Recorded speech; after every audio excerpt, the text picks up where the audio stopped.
Dieu, notre Père Céleste, nous te disons encore une fois merci.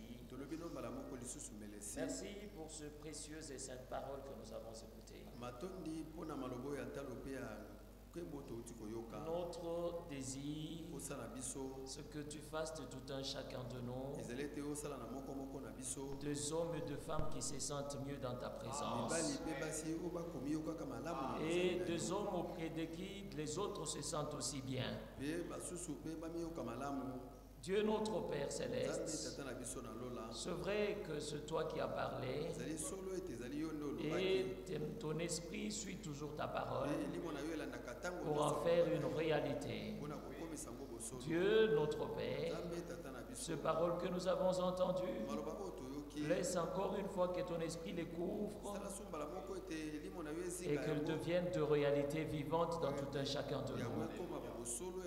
Nous recommandons la suite de ce programme à toi, Thomas, et nous te demandons encore de nous conduire jusqu'à la fin, dans le nom puissant et glorieux de notre Seigneur et Sauveur Jésus-Christ. Amen. Et vous asseoir.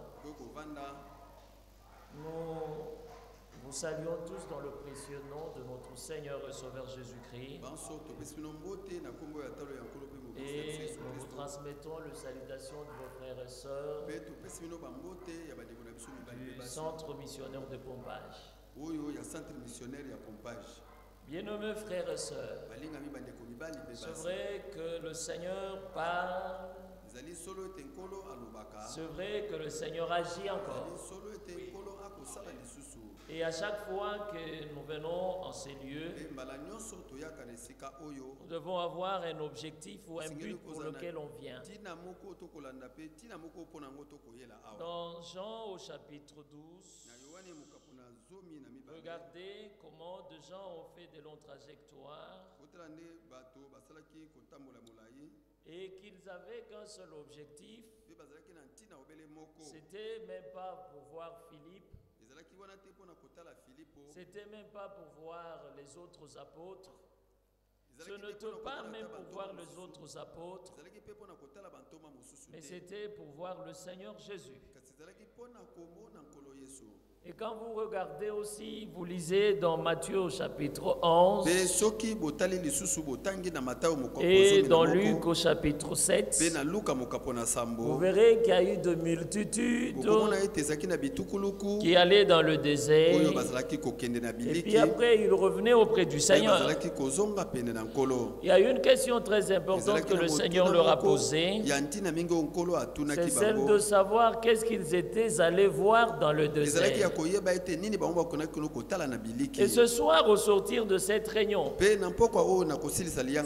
la même question t'est adressée ou nous est adressée, quelle serait notre réponse? Qu'êtes-vous venu faire ici ce soir? Qu'êtes-vous venu voir ici ce soir? Et vous devez savoir, bien aimés frères, que dans l'Ancien Testament, celui qui est entré dans la présence de Dieu était frappé. En dehors de celui qui avait l'onction ce jour-là d'entrée. Mais dans le Nouveau Testament, c'est différent. Celui qui était loin de la présence de Dieu dans l'Ancien Testament, il avait la vie sauve. Mais dans le Nouveau Testament, celui qui est loin de la présence de Dieu, il est mort même s'il est vivant. Voyez que le Seigneur nous demande de nous approcher de lui. Si nous nous approchons de lui, lui s'approchera aussi de nous. Qu'en est-il si on s'éloigne de lui?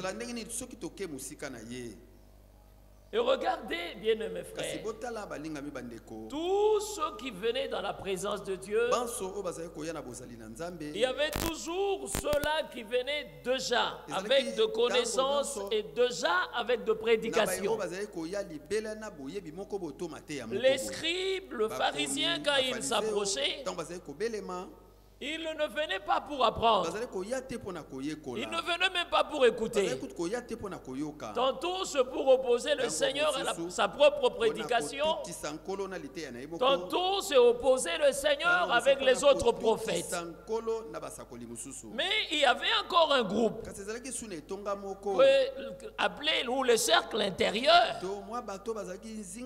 Et ce cercle intérieur était constitué de hommes qui voulaient à tout prix écouter la parole du Seigneur. Et dans Jean chapitre 5, dans Jean chapitre 6, vous verrez que beaucoup venaient au Seigneur pour deux miracles, pour deux pains. Mais quand c'était le moment de la prédication, ils s'en allaient. Et le Seigneur regarde Pierre, il regarde les disciples, il leur pose maintenant la question: mais pourquoi vous aussi vous n'êtes pas partis comme les autres? Pierre a pris la parole. Il n'a pas dit que tu as le miracle de la vie éternelle. Il n'a pas dit que tu as le prodige de la vie éternelle. Mais il lui a dit: auprès de qui pouvons-nous aller? Seul tu as le parole de la vie éternelle. Oui, bien-aimés frères, les cieux et la terre passeront, mais la parole du Seigneur demeure éternellement, et c'est seul qui nous est annoncé par l'évangile. Regardez dans Marc au chapitre 4, le verset, je crois, 10. Quand le Seigneur parlait en parabole, une grande leçon que nous pouvons tous tirer là, le Seigneur ne parle pas pour tout le monde. Il ne parle pas pour tout le monde, mais il parle à ceux-là qu'il a choisis. Dans Marc au chapitre 10, regardez. Après qu'il ait parlé en parabole, et à un moment donné, les disciples sont venus en particulier pour lui poser des questions, pour que le Seigneur leur fasse comprendre ce qu'il avait dit en parabole. Le verset 10, il est écrit: lorsqu'il fut en particulier, c'est qu'il entourait avec les 12, l'interrogèrent sur le parabole. Il leur dit: c'est à vous qu'a été donné le mystère du royaume de Dieu. C'est à vous qu'il a été donné de comprendre le mystère du royaume. Mais pour ceux qui sont dehors, tout se passe en parabole. Pourquoi ça se passe en parabole? La raison est au verset 12. Afin qu'en voyant, qu'ils voient et qu'ils n'aperçoivent point, et qu'en entendant, ils entendent et ne comprennent point. Ils voient, mais ils ne s'aperçoivent pas. C'est-à-dire qu'ils ne retiennent même pas ce qu'ils ont vu.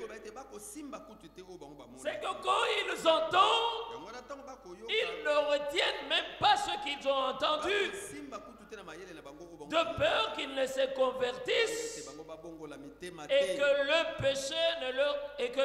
le péché ne leur soit pardonné. Et quand vous regardez au verset 34, en ce qui concerne les disciples du Seigneur, en ce qui concerne les apprenants, en ce qui concerne de zélés, le verset 34, il est écrit: il ne leur parle point sans parabole, mais en particulier, il expliquait tout à ses disciples. Les disciples comprenaient en détail,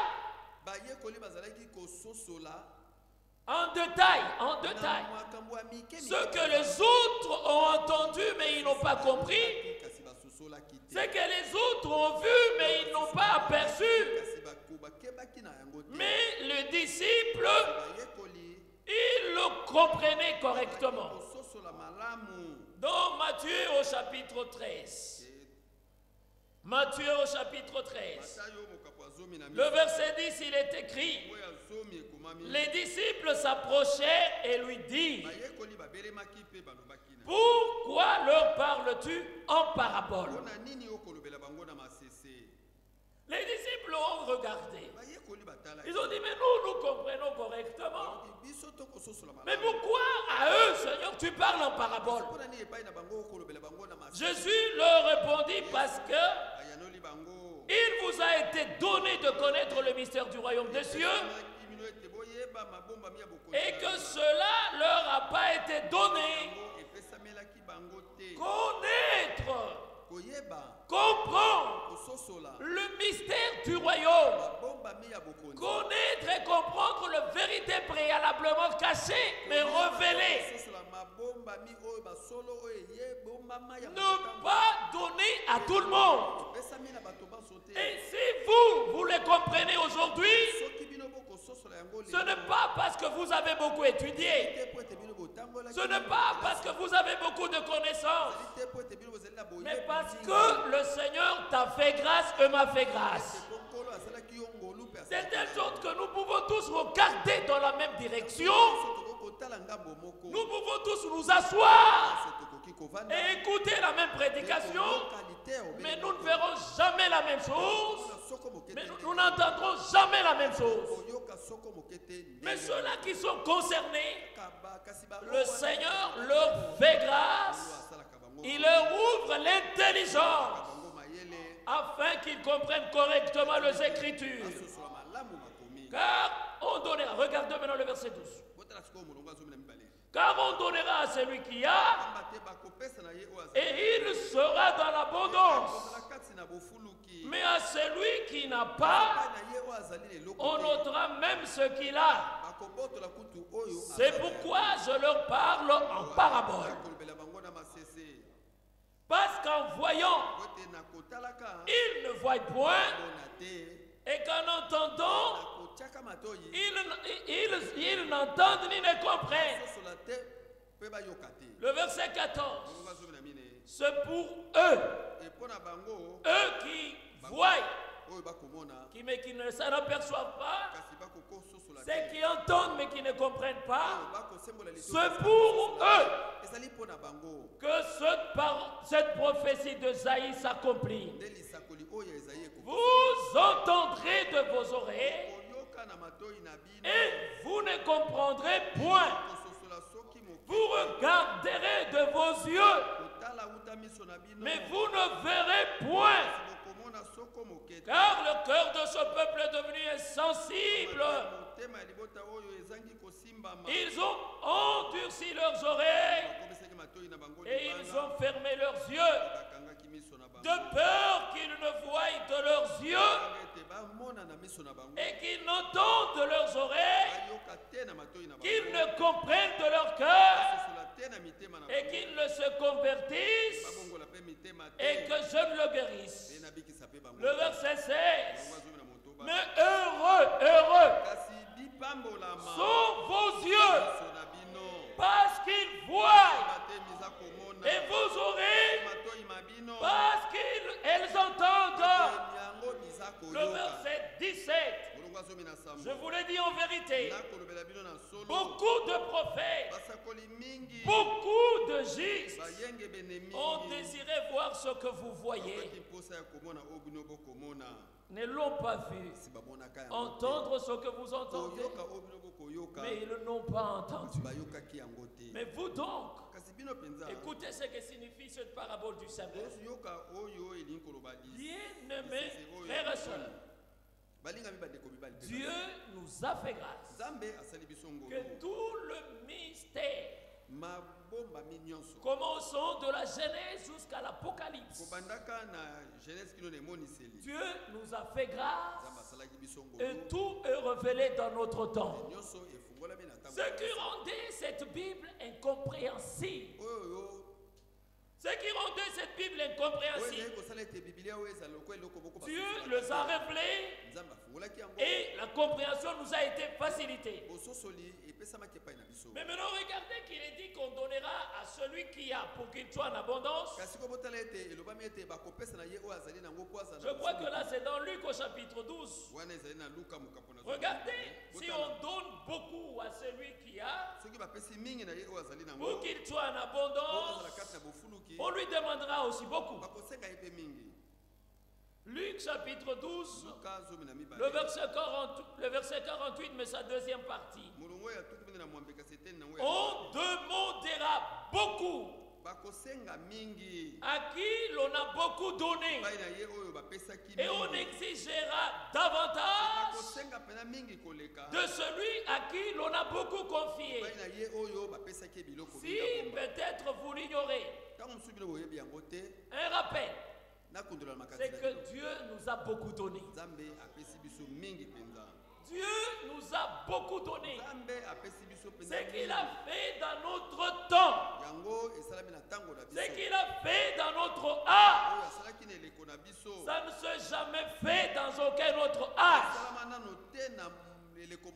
Tous les âges passés, Dieu n'a donné qu'une partie de la parole.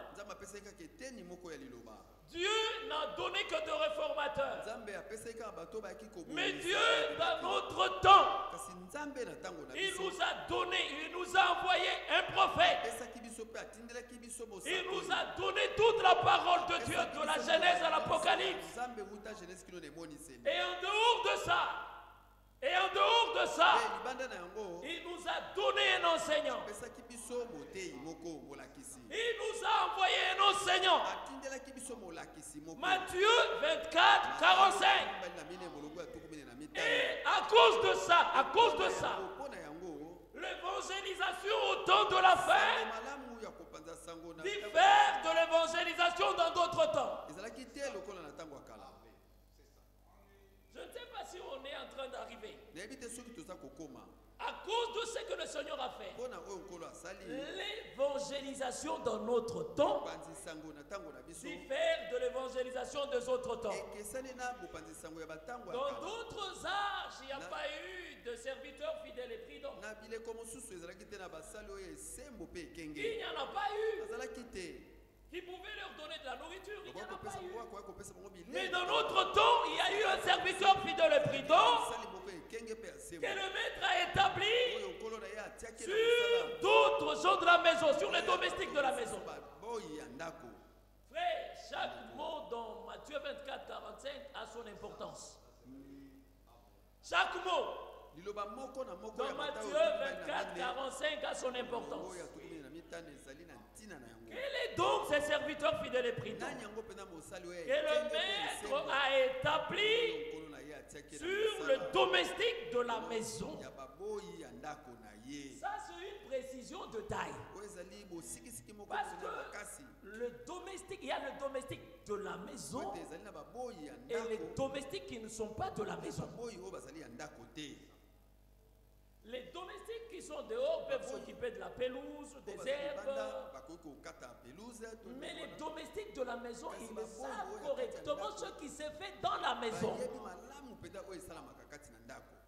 Et un domestique qui n'est pas obéissant aux ordres, le maître de la maison ne le gardera pas par complaisance, il le met à l'écart. Il le met à l'écart. Mais maintenant regardez, pour leur donner la nourriture.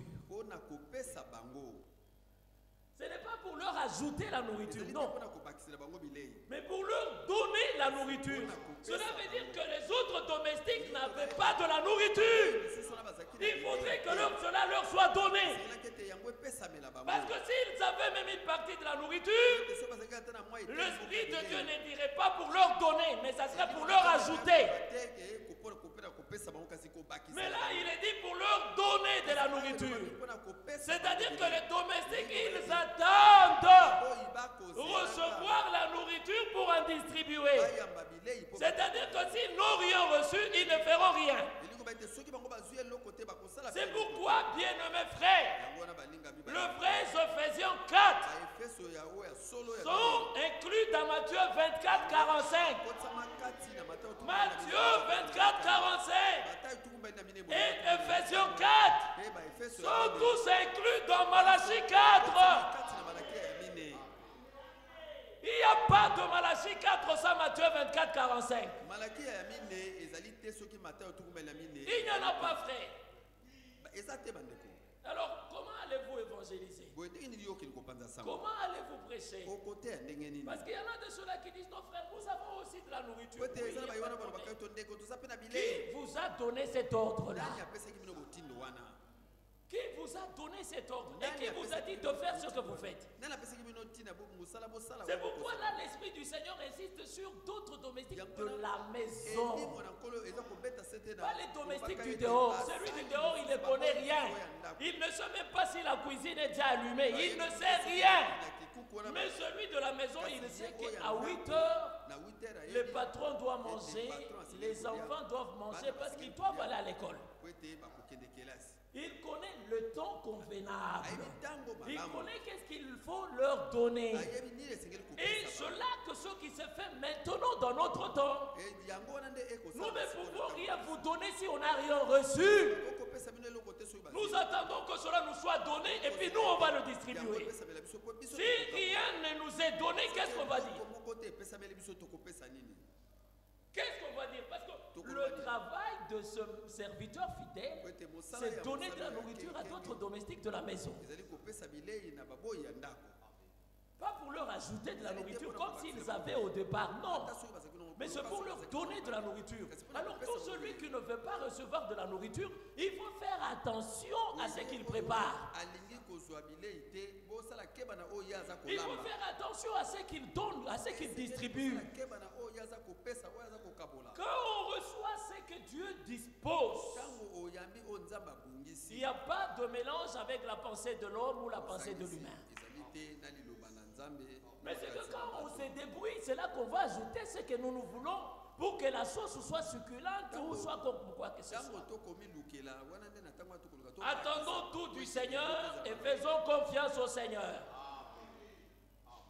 Nous attendons tout du Seigneur. Et le Seigneur nous a tout donné. Il nous a donné toute la parole. Tous les mystères sont révélés. Tous les mystères révélés qui ont rendu la Bible claire. Qui ont rendu la Bible très claire. Alors le Seigneur attend aussi beaucoup de nous. C'est pourquoi l'âge de la Odyssée, c'est l'âge glorieux. Parce que tout est donné. Tout est mis à la disposition. Il n'y a rien qui doit attendre encore. Non, tout ce que le Seigneur avait destiné à l'épouse, il l'a donné.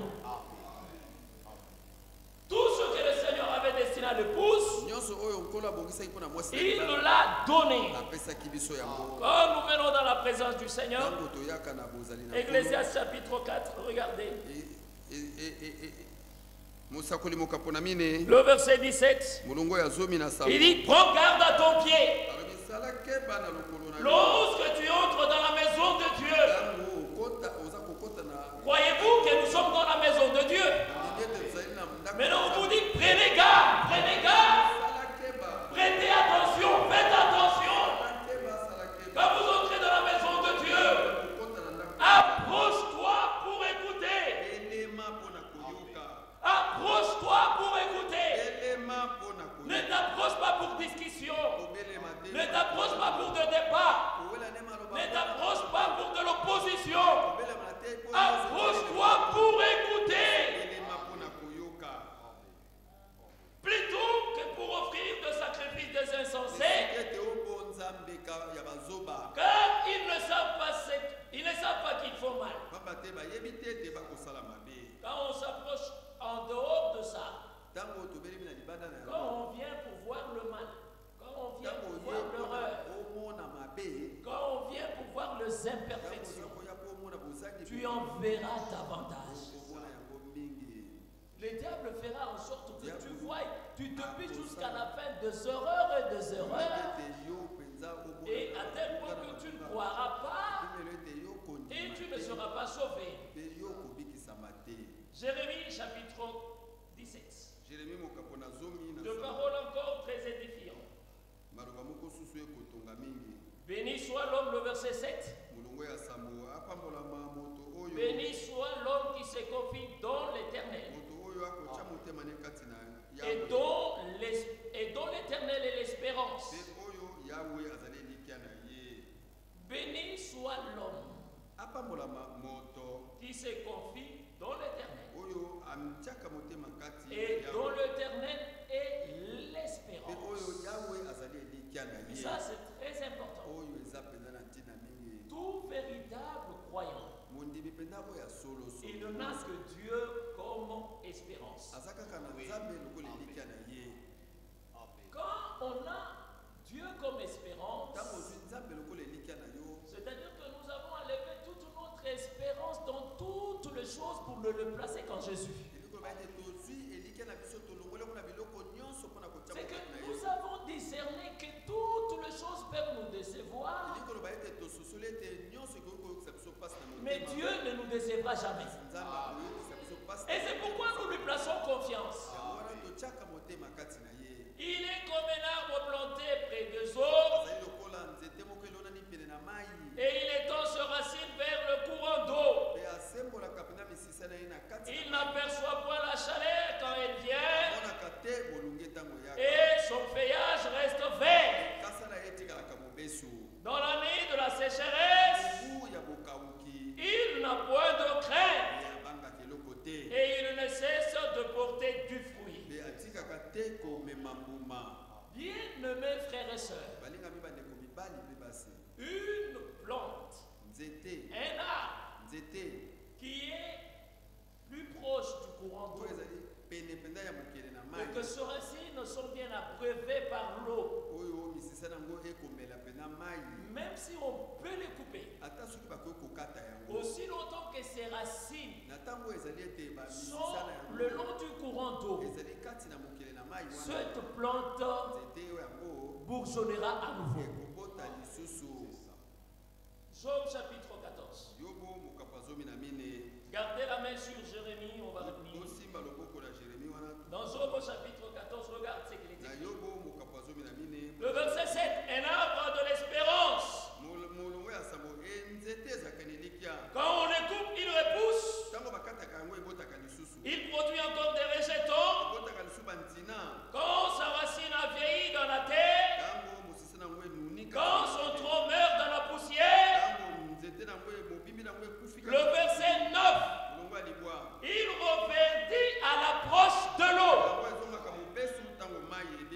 Quel que soit le problème, quelle que soit la circonstance,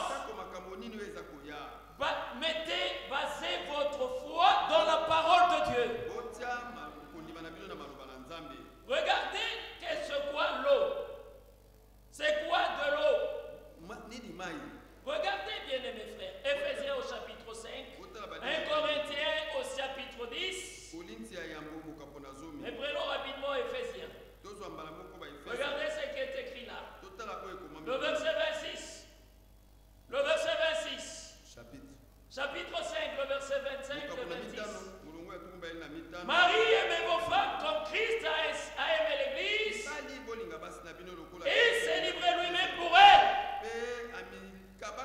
afin de la sanctifier par l'eau de la parole,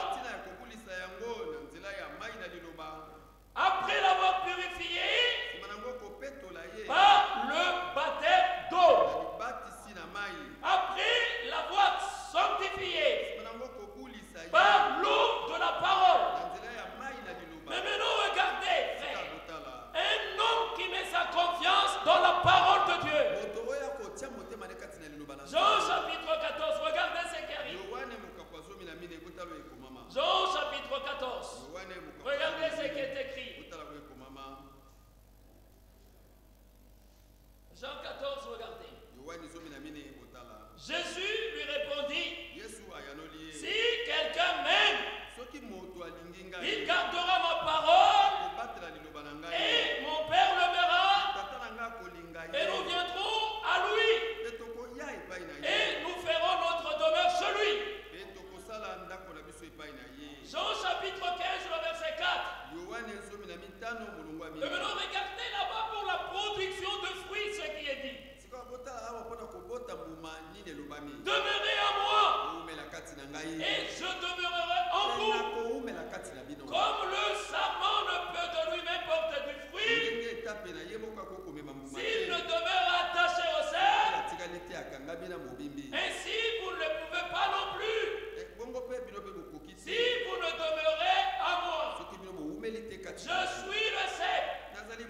Vous êtes le sarment.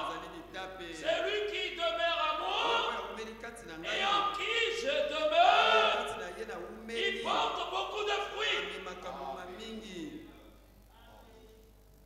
Car sans moi, vous ne pouvez rien faire. Regardez un homme qui se confie dans le Seigneur. Il est comme un arbre planté près du courant d'eau.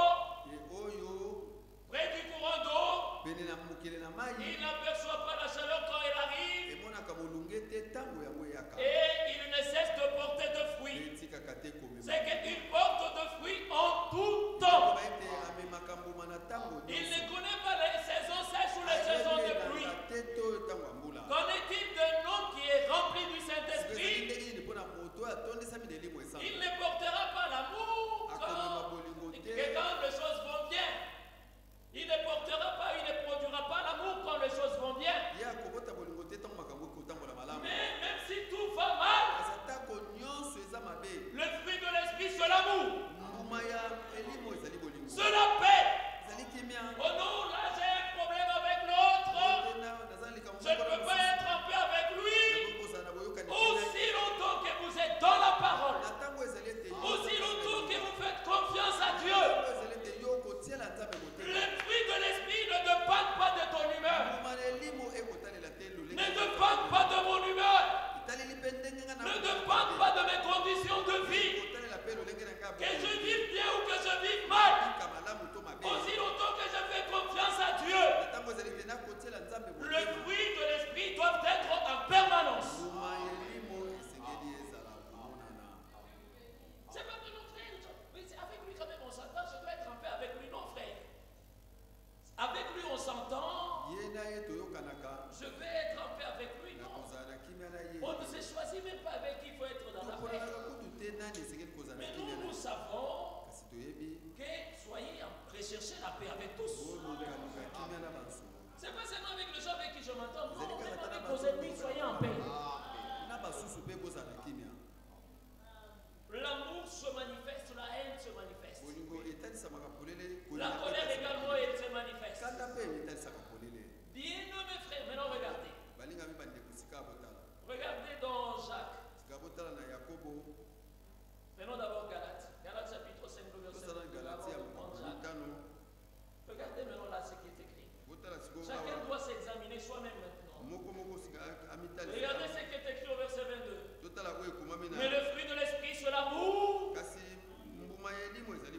la joie, la paix, la patience, la bonté, la bénignité, la fidélité, la douceur, la tempérance. Mais maintenant regardez frère, Jacques au chapitre 2, le verset 18. On ne s'arrêtera pas seulement à parler, frère, je suis rempli du Saint-Esprit, non. On ne s'arrêtera pas à parler. Non frère, je suis rempli du Saint-Esprit, je suis baptisé du Saint-Esprit. Non, nous devons voir le fruit de l'Esprit. Le baptême du Saint-Esprit doit cesser d'être un slogan. Non, mais on doit voir le fruit de l'Esprit. On doit voir le fruit de l'Esprit. Et à ce moment-là, vous ne nous dites pas, mon frère, ne jugez point. Non. Matthieu chapitre 7. On va encore lire. Vous le reconnaîtrez. Pas par leur prédication, pas par leur cantique, mais vous le reconnaîtrez par leur fruit. Et quand le fruit est bon, on dit que l'arbre est aussi bon.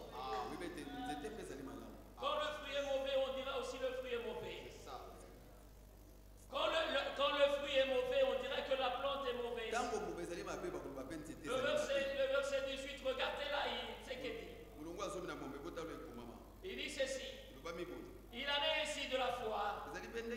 S'il n'a pas les œuvres, elle est morte en elle-même. Mais quelqu'un dira, toi tu as la foi. Quelqu'un dira, toi tu as le Saint-Esprit. Mais moi j'ai les œuvres. Montre-moi ta foi sans œuvre. Montre-moi ton Saint-Esprit sans fruit de l'Esprit. Mais moi je te montrerai le Saint-Esprit par le fruit de l'Esprit. On doit arrêter de dire frère, je le Saint-Esprit. On doit arrêter de dire frère, je le Saint-Esprit. Nous devons voir. Et vous savez à quel moment on doit voir? C'est généralement au moment de l'épreuve. C'est généralement au moment de l'épreuve qu'on saura si tu as la patience. C'est généralement en cas de problème qu'on verra si tu as l'amour. Ne te réjouis pas parce que tu n'as jamais eu de problème. Ne te réjouis pas parce que tu n'as jamais été en conflit avec un frère. Et puis tu dis non, je suis en paix avec tous. Non. Que le problème t'arrive, on verra ton attitude. Que les épreuves t'arrivent, on saura qui tu es. Aussi longtemps qu'il n'y a pas de preuve, ne te réjouis pas. Et non plus de se moquer de ceux qui sont dans les épreuves. Non, parce que lui, quand même, il est passé par là. Il a tenu bon. Peut-être toi, quand tu passeras par là, tu ne tiendras pas bon. C'est pourquoi il ne faut jamais se moquer d'un frère ou d'une soeur qui passe par des moments difficiles de sa foi, le épreuves de sa foi. Non, priez pour lui, priez pour elle. Montre-moi ta foi sans œuvre, mais je te montrerai la foi par le zèle. Moi, je te montrerai la foi par mes œuvres. Je te montrerai la foi par mes œuvres. Mais maintenant, bien aimé, regardez dans Matthieu chapitre 7. Regardez ce qui est écrit là. Il dit ceci au verset 16. Vous le reconnaîtrez à leurs fruits. Qu'est-on de raisin sur des épis? Ou de figuier sur des chardons? Tout bon arbre porte de bons fruits. Mais les mauvais arbres portent de mauvais fruits. Un bon arbre ne peut porter de mauvais fruits, ni un mauvais arbre porter de bons fruits. Tout arbre qui ne porte pas de bons fruits, il n'est pas dit tout arbre qui ne porte pas de fruits, non, mais qui ne porte pas de bons fruits, parce que tous les fruits ne sont pas bons. Tout arbre qui ne porte pas de bons fruits est coupé et jeté au feu. C'est donc à cause de leurs fruits que vous le reconnaîtrez. Et à leurs fruits, pas par leur prédication, non. Pas par leur apparence, non. Mais par leurs fruits. Oh non, frère, vous jugez. Non, frère. Si l'arbre est bon, le fruit est bon. C'est la parole du Seigneur. Si l'arbre est mauvais, le fruit sont mauvais. C'est encore la parole du Seigneur. Revenons dans Jérémie. Jérémie au chapitre 17. Regardez, frère. Toute notre confiance doit être en Jésus-Christ. Toute notre confiance, frère. Toute notre confiance. Comprenez, discernez qu'en plaçant la confiance dans le homme,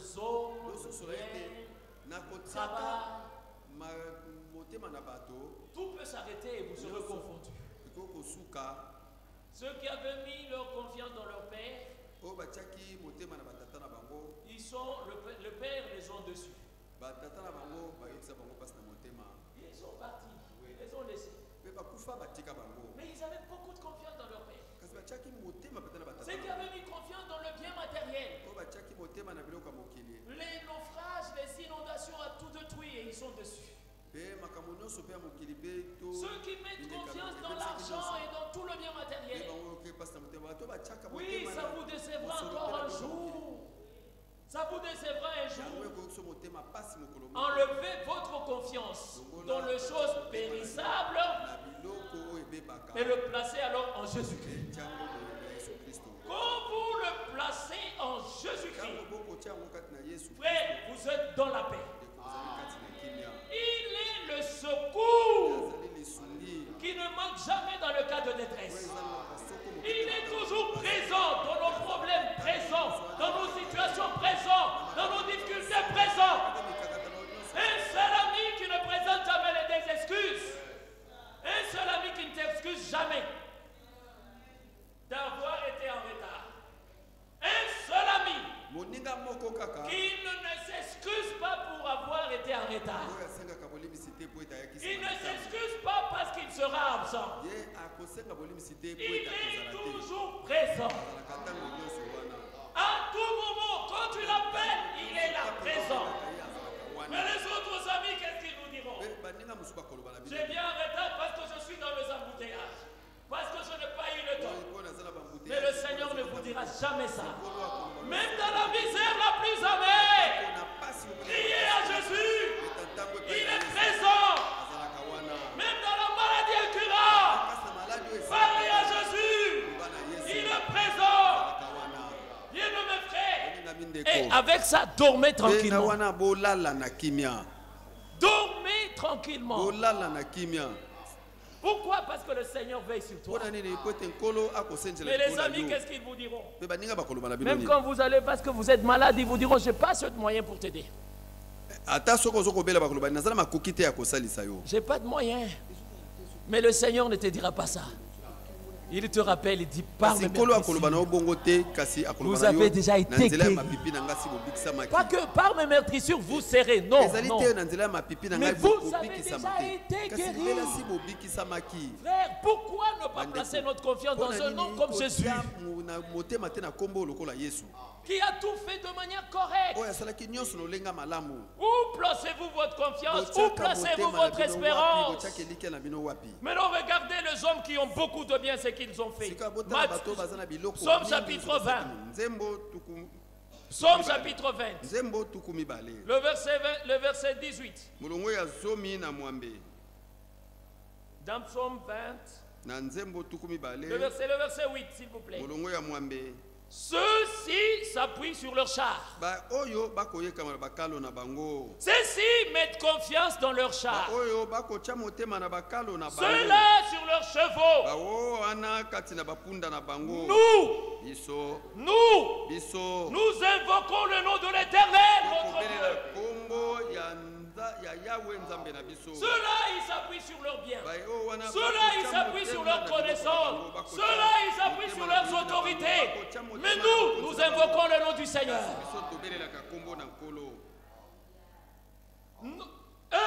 Eux qui s'appuient sur leurs chars, eux qui s'appuient sur leurs chevaux, eux qui s'appuient sur leurs autorités. Regardons maintenant ce qui leur arrive. Eux, ils plient et ils tombent. Nous tenons ferme et nous restons debout. L'Éternel sauve le roi. Et qu'il nous exauce quand nous l'invoquons. Bien-aimés frères, combien ne sont-ils pas morts avec leurs moyens à cause de la malaria? Combien ne sont-ils pas morts avec de voyages pour se faire soigner dans le milieu bien équipé sont des cadavres? Toi et moi, la même malaria. Dieu nous a gardés et on est en vie. Toi et moi, sans moyens, sans argent, sans rien payer, le Seigneur nous conserve encore la vie. Pourquoi ne pas aimer un tel Dieu?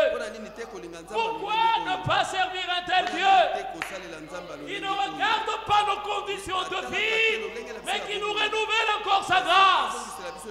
Chaque matin, ses bontés se renouvellent. Chaque matin, sa grâce se renouvelle. Pourquoi ne pas aimer un Dieu pareil? Qui est comparable à lui? Il est incomparable. Bien, mes frères, maintenant regardez, dans Psaume 59. Dans Psaume 59. Non, c'est Psaume 49. Regardez le verset 7, il est écrit. Ils ont confiance en leur bien. Enlevez votre confiance dans ça. Même si le Seigneur vous donne beaucoup de moyens, placez votre confiance dans le Seigneur.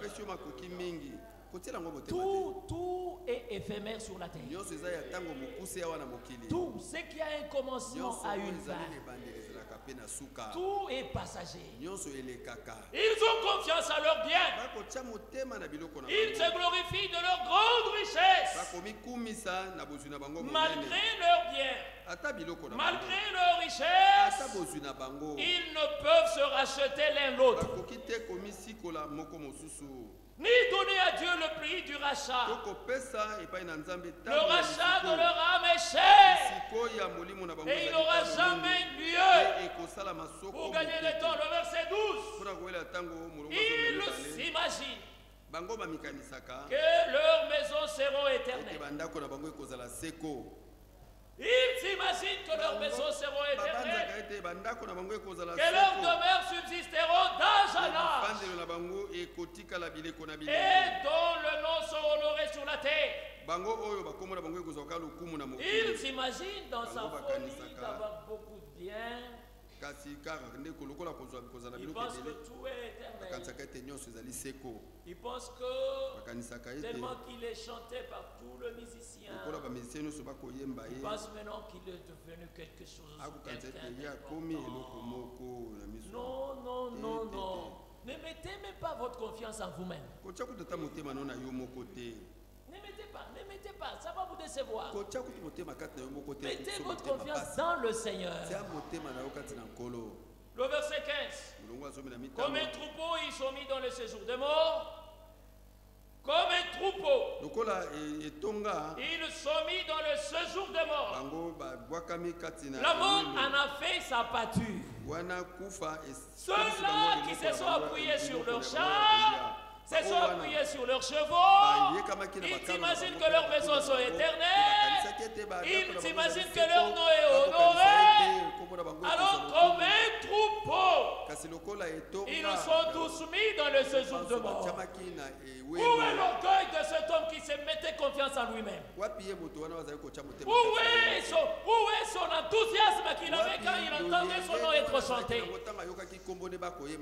Pendant maintenant qu'il se retrouve dans le séjour de mort, qu'est-ce qu'il est devenu? Qu'est-ce qu'il peut être? L'amour en a fait sa pâture. Regardez maintenant ce que les hommes droits feront d'eux. Regardez ce que les hommes droits feront d'eux. Et bientôt, les hommes droits le foulent aux pieds. Leur beauté s'évanouit. Et le séjour de mort est leur demeure. Mais Dieu sauvera mon âme du séjour de mort, car il prendra sous sa protection. Dieu va veiller sur ceux qui mettent en lui sa confiance. Le verset 15, regardez ma soeur, regardez mon frère. N'ayez pas de la haine ou de la jalousie pour un frère qui va ses richesses augmenter. Réjouissez-vous tout simplement. N'ayez jamais de la rancœur quand la richesse d'un frère prospère. Non, non, non. Et vous, à qui le Seigneur fait en sorte que vous prospérez, non, et vous qui prospérez par la main de Dieu, ne soyez pas trop orgueilleux à vos propres yeux. Regardez ce qui va arriver. Ne sois pas dans la crainte parce qu'un homme s'enrichit, parce que le trésor de sa maison se multiplie. Ne sois pas dans la haine, ne sois pas dans la jalousie. Un homme qui est son frère parce que Dieu le bénit, parce qu'il prospère, il n'a rien compris que tout est éphémère. Comment allez-vous haïr quelqu'un dont le bien vont rester sur la terre? Et que dans le séjour de mort, il n'emportera rien. Maintenant toi tu restes avec la haine contre lui? Non. De toute façon, il n'emportera rien. Alors pourquoi tu vas l'haïr? Tu vas haïr quelqu'un parce qu'il a beaucoup d'argent, mais à la fin, tout va rester. Maintenant toi tu vas rester avec la haine et tu vas aller en enfer. Car il n'emportera rien en mourant. Et ses trésors ne descendent point après lui. Il aura beau s'estimer heureux pendant sa vie, il aura beau te louer de jouissance que tu te donnes, tu auras beau de te louer des jouissances que tu te donnes, tu iras néanmoins au séjour de tes pères, qui jamais ne verront la lumière. L'homme qui est en honneur, l'homme qui est en honneur et qui n'a pas d'intelligence est semblable aux bêtes que l'on égorge. Bien-aimés frères, mettons notre confiance dans le Seigneur. Mettons toute notre confiance dans le Seigneur. Qu'est-ce que signifie mettre la confiance ou placer la confiance? Regardez quand, peut-être dans nos conversations les plus courantes, vous avez demandé à quelqu'un de faire un travail. Peut-être un de vos amis vous dira, est-ce qu'il va le faire correctement?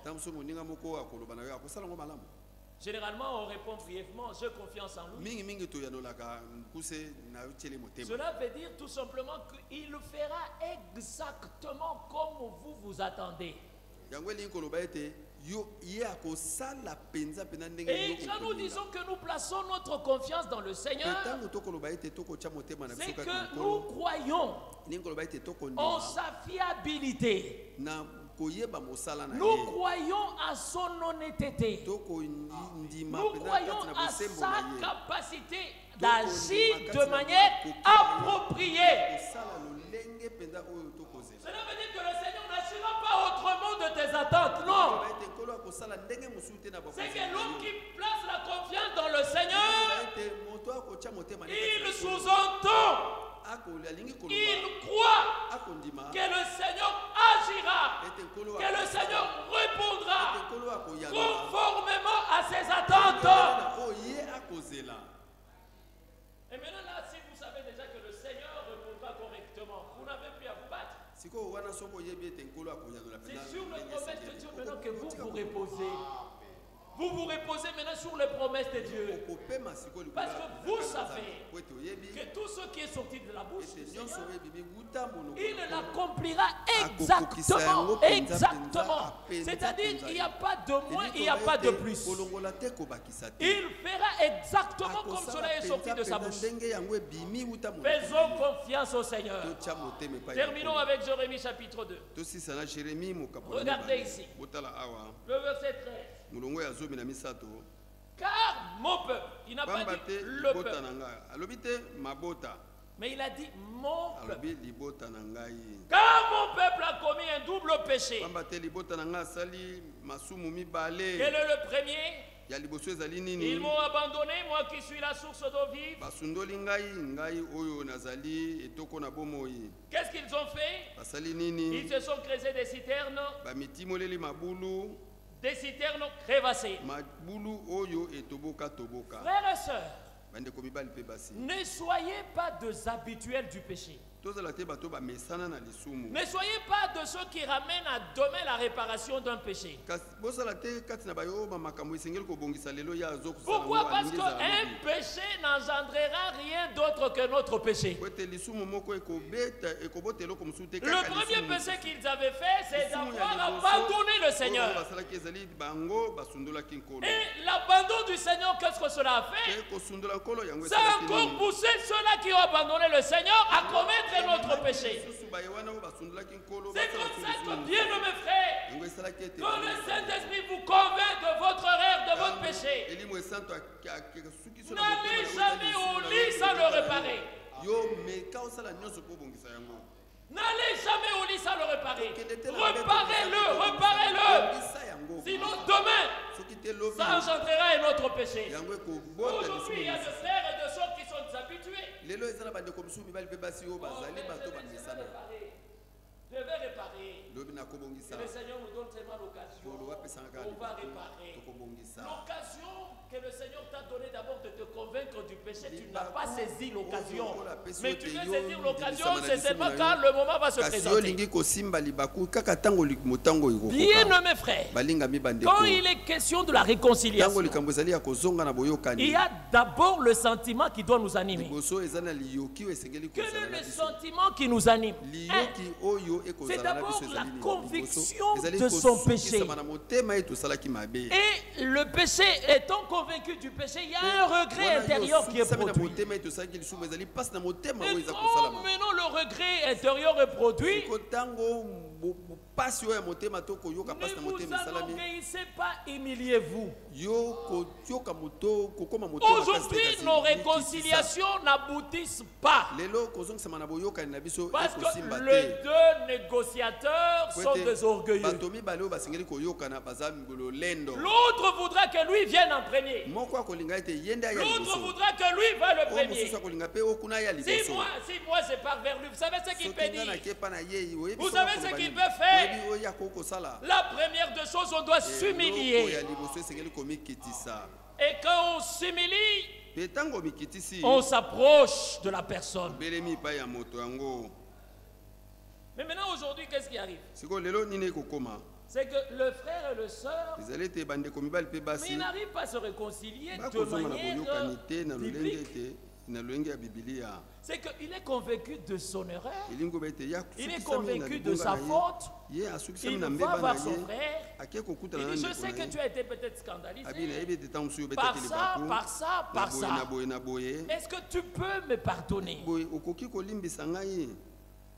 Mais maintenant, qu'est-ce qui arrive? On reste 2 ans sans se parler. Quand on apprend qu'un frère tel a un deuil, il y a un frère tel a un deuil, tellement qu'on va partir peut-être dans un même transport. Allez, on commence à se parler. Et tout pense devenir normal visiblement. Mais en réalité, la chose qui n'est pas réparée demeure encore une base arrière de notre problème. À tel point que quand vous aurez encore un autre problème, l'un vous rappellera: mais l'année passée, regarde ce que tu m'avais fait. Mais si on a pris conscience de sa faute et qu'on a demandé pardon et qu'on a recommencé la nouvelle marche, comment allais-je me rappeler, même si on a d'autres problèmes, de ce que tu m'as fait l'année passée? Mais tellement qu'on n'a pas réparé, c'est une accoutumance. Allez, aujourd'hui on se retrouve devant un dé, parce que je dois dire à tout le monde: Dieu te bénisse, Dieu te bénisse. Je passe aussi par là: Dieu te bénisse, pasteur, comment tu vas? Mon frère, Dieu te bénisse, ça va? C'est fini, les relations retournent normales. C'est faux, frère, c'est faux. Vous devez vous parler. Qu'est-ce que je fais qui t'a rendu malade? Qu'est-ce que je fais qui t'a rendu mal à l'aise? Nous ne devons pas seulement nous sentir mieux dans la présence de Dieu, mais notre entourage doit aussi se sentir mieux dans notre présence. Quand maintenant tout le monde commence à nous fuir, tout le monde commence à aller loin, ne soyez pas le premier à leur dire ils sont mauvais. Commencez par vous examiner vous-même. Commencez par vous examiner vous-même. Et si vous trouvez qu'il y a des choses dont vous êtes reprochable, allez dans la prière. Nous n'avons plus de temps, frère. Nous n'avons plus de temps. Ce que nous voyons avec vous, ce que nous entendons avec vous, Daniel, la vie en vision. Nabucodonosor, la vie en songe. Mais toi, ce n'est ni vision ni songe. Mais c'est avec tes propres yeux. Tu vois le temps dans lequel nous sommes arrivés. Et que dit l'Écriture, heureux sont vos yeux parce qu'ils voient. Heureux sont vos oreilles parce qu'elles entendent. Mais regardez comment vous êtes négligents. Regardez comment vous êtes paresseux dans les choses de Dieu. Mais n'avons-nous pas entendu avec vous que ce par leur retransmission, que le pouce marchera d'un même pas? Le diable malin aussi qu'il est, voyons que le Seigneur poursuit l'unité de la foi, lui aussi fait son unité écuménique. Il met tout en place aussi parce qu'il a vu le Seigneur faire. Et lui aussi se met en place. On a un président américain, on a un pape américain. Regardez comment l'image est en train de se mettre en place. Ils seront tous sous une seule tête qui est le pape. Et l'Église sera sous une seule tête qui est Jésus-Christ. C'est lui qui n'appartient pas au corps, qui n'appartient pas à la tête. C'est lui qui appartient au corps. Il appartient à la tête. Mais quand celui-là n'appartient même pas au corps, mais il veut appartenir à la tête. Comment on appartient au corps? C'est par le baptême du Saint-Esprit. Bien-aimés frères, faites comme cet homme que Frère Branham disait dans la prédication. Faites comme ces messieurs qui disaient à Frère Branham, il dit Frère Branham, j'ai prié beaucoup. Mais je paye le Saint-Esprit. J'ai prié, je jeûnais, j'ai prié. Et un jour, il a dit à Frère Branham, maintenant le jour où j'ai dit seulement au Seigneur dans la prière, j'ai dit, Seigneur, si tu ne me baptises pas du Saint-Esprit aujourd'hui, au moment de ton retour, tu ne trouveras qu'une masse de terre au coin qui ne prendra pas part à l'enlèvement. Il dit, le même jour, le Seigneur m'a rempli du Saint-Esprit. Donc, vous n'avez pas reçu le Saint-Esprit, ne dormez pas tranquillement dans vos maisons. Ne pensez pas que tout est normal. Allez-y à genoux, cherchez cela. Le Seigneur vous baptisera du Saint-Esprit et vous serez prêts pour le voyage. Que le Seigneur vous bénisse et qu'il bénisse ses paroles dans vos cœurs.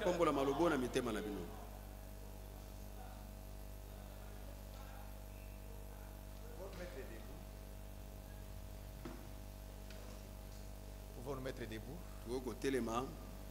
Sauvez-moi, Seigneur, oh Jésus, sauvez-moi. Sauvez-moi, Seigneur, oh Jésus. Jésus, sauvez-moi chaque jour, chaque oh, par la force du Saint-Esprit. Sauvez-moi, oh Jésus. Chaque jour,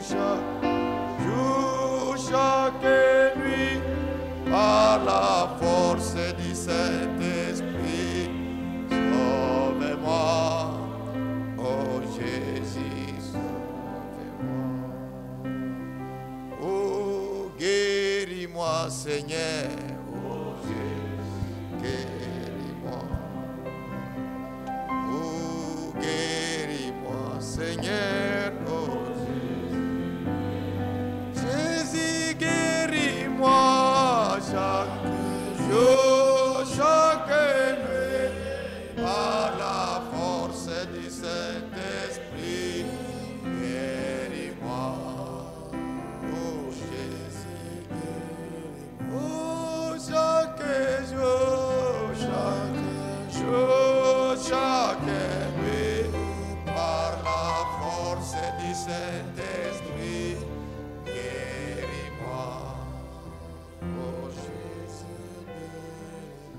Bien-aimés frères, le Seigneur nous a parlé de manière très claire. Le message qui est sorti par la bouche de son serviteur, c'est quelque chose qui est allé pour nous aider. Faisons confiance au Seigneur et réconcilions-nous, bien-aimés frères. Ne prenons pas l'habitude de venir seulement à l'église et de rentrer comme l'habitude. Que Dieu nous aide afin que tout ce que nous écoutons nous serve de correction pour que nous puissions réellement expérimenter Dieu. Notre Dieu est à l'œuvre même ce soir. Nous pouvons encore aller à lui en priant pour tout ce que nous avons écouté. Que chacun prie pour que Dieu lui vienne en aide, tout en faisant réellement confiance en Dieu, notre Père. Je te remercie, Seigneur, pour ce que tu as fait pour moi. Tu m'as accordé à écouter cette parole, cette prédication qui était encore, Seigneur, quelque chose de très important pour notre marche, Seigneur.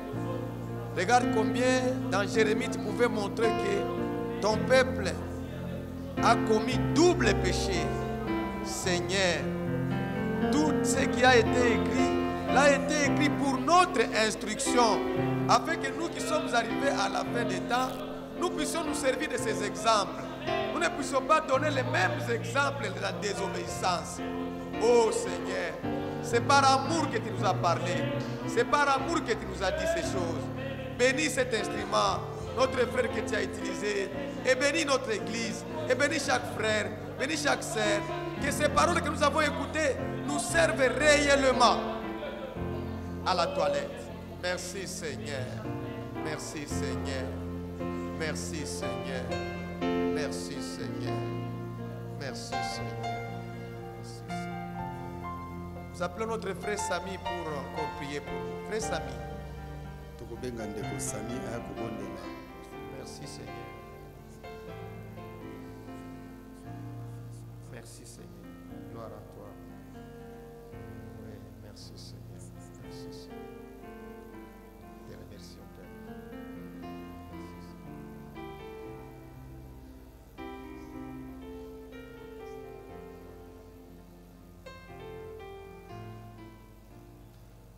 Dieu notre Père céleste,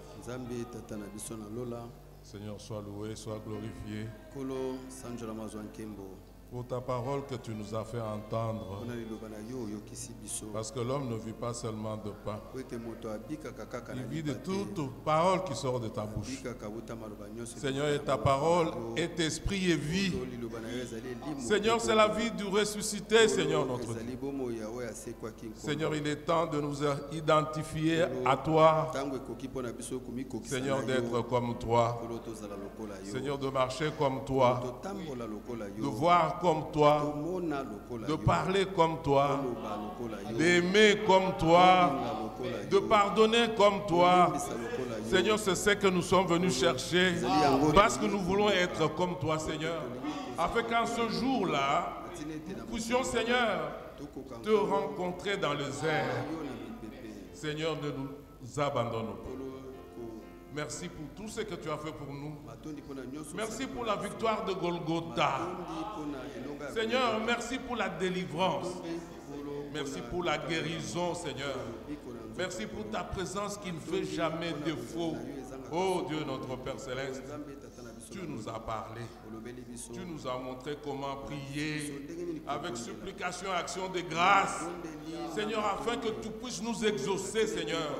Seigneur, nous le faisons ce soir et toi accorde-nous la délivrance, accorde-nous encore la guérison, que cela puisse se manifester dans notre vie, dans la vie de notre Seigneur.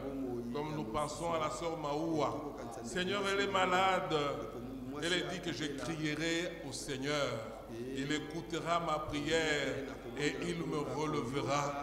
Seigneur, merci pour la victoire de Golgotha. Tu as dit, voici les miracles qui accompagneront ceux qui auront cru. À mon nom, ils imposeront le mot malade et les malades seront guéris. Seigneur, nous te disons merci pour la guérison de la sœur Maoua. Nous te disons merci pour la guérison de chaque frère, chaque sœur en ces lieux. Nous te disons merci, Seigneur, pour la délivrance de tous les nôtres. Seigneur, garde-nous fidèles à toi. Incline davantage nos cœurs vers toi. Garde-nous toujours fidèles à toi. Que nos vies soient cachées avec toi, Jésus-Christ, en Dieu, là où l'ennemi ne sait pas mettre sa main. Seigneur, que l'ennemi soit confus. Seigneur, nous avons terminé. Seigneur, nous allons bientôt rentrer chez nous. Sois avec nous. Que nos vies soient cachées en tes saintes mains, là où l'ennemi ne sait pas mettre la sienne. À toi seul la gloire, à toi seul la louange. Seigneur, bénis ton Fils. Seigneur, tu nous as parlé par lui ce soir. Engraisse encore son âme. Seigneur, parce qu'il est encore avec nous, afin que lorsqu'il parlera encore, que nos cœurs soient dans la joie. Sois loué, Seigneur. Sois glorifié. Dans le nom de Jésus-Christ, nous t'avons ainsi prié. Amen. Que Dieu bénisse richement. Qui bénisse en particulier notre frère Neville. Le Seigneur nous a parlé au travers notre frère. Nous avons mangé vraiment à la table du Seigneur. Et nous sommes richement bénis ce soir. Prions pour le frère Neville, parce qu'il sera toujours avec nous cette semaine encore, les jeudis et les dimanches. Pensez à moi aussi. C'est comme si nous avons fait la relève. Moi aussi, je serai à Pompage, les mercredis, vendredi et dimanche. Que le Seigneur nous accorde la ménie pour que son peuple puisse être servi. Ah, nous avons l'action de grâce ici, mes bien-aimés frères. Écoutez ça. Nous, frères Moukomas et frères Bavon, et les enfants de notre frère Mardochi, nous remercions notre Dieu qui nous a gardés à un accident mortel le dimanche 29/6 2025, le 29/6 2025, en rentrant de la maison. Lui qui garde le départ et l'arrivée de ses enfants, nous lui donnons gloire pour les bienfaits. Et après, les chauffeurs du camion, par cet accident-là qu'ils ont raté, a tué 10 passants. Dieu nous a protégés et que son nom soit loué au nom de Jésus-Christ. Amen. Oh, que Dieu soit loué. C'est-à-dire les frères ont failli se cogner avec ces camions-là. Le Seigneur les a aidés, mais après avoir été secourus, 10 hommes qui étaient passants ont donné leur vie. C'est pour nous l'action, c'est pour nous le sujet de rendre grâce à notre Seigneur. Oui, quand j'entrais, j'étais en train de voir notre sœur Sarah aussi qui est de retour. Nous l'avons même écouté dans la prédication. Il y a des gens qui voyagent pour aller chercher les soins en Europe ou en Inde.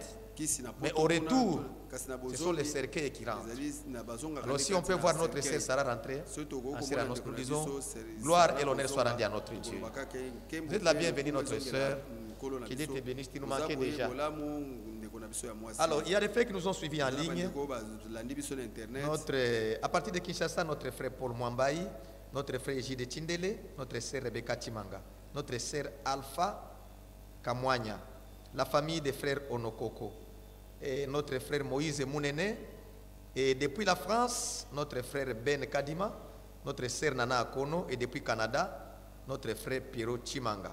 Tous nous ont salués, et nous aussi nous les saluons, nous les embrassons même au nom de Jésus-Christ. Il y a l'annonce ici, on nous annonce que nous allons suivre la rediffusion, la diffusion de la prédication.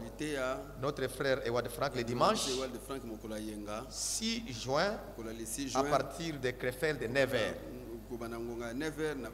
Laissez-moi aussi vous annoncer que cet vendredi 4, notre église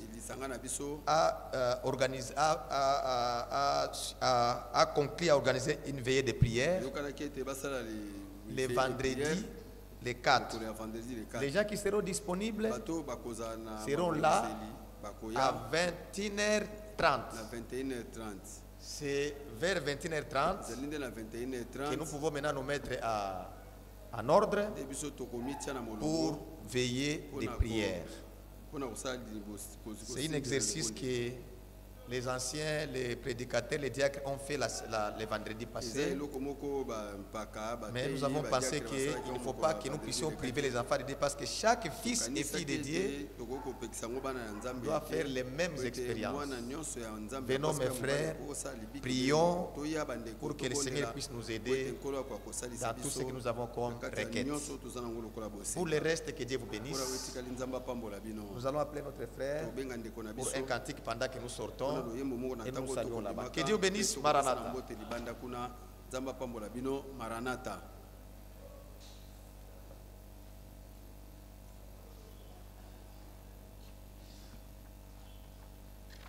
266. Un chrétien, j'ai croyé.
Sa puissance